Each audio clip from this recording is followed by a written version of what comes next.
Zen Metaphors.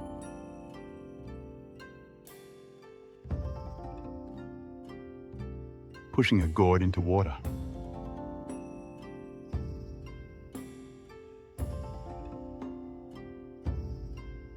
Imagine you're standing beside a quiet pond.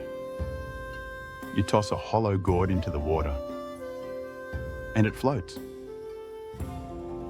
You press it down, and it slips from your hand, spins sideways, and pops back up. Effortlessly, unpredictably, and always free. Now, what if I told you this is the Zen image of enlightenment? Not a radiant light or a thunderbolt of insight, but a simple gourd that refuses to stay down. This is the metaphor of pushing the gourd down into water. And in Zen, it's a reminder that the awakened mind can never be forced to abide anywhere. It doesn't cling to joy, it doesn't resist sorrow, and it certainly doesn't settle into the idea that it has arrived. You can try to hold on to the enlightened mind. Capture it in a phrase, a method, or a moment of understanding. But the instant you do, it slips from your grasp and reappears right where it always needs to be, on the living surface of experience. In the Zen records, this image was often used by masters to test their students' understanding.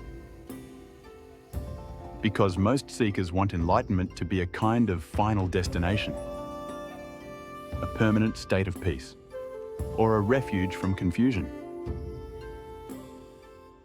But the Gourd teaches otherwise. To be awake is not to rest, but to return.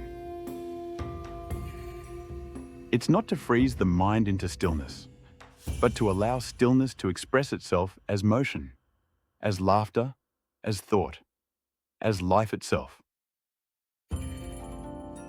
Think of Dogen's line from the Genjokoan. To study the way is to study the self. To study the self is to forget the self. In that forgetting, the gourd floats freely. The more you try to control it, define it, own it, or make it stay put, the more elusive it is. Because the awakened mind, like the gourd, is naturally buoyant. It doesn't need to be forced into purity.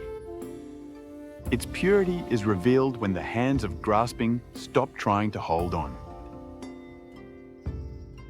Joshu Sasaki's teaching of zero brings the metaphor into sharper focus.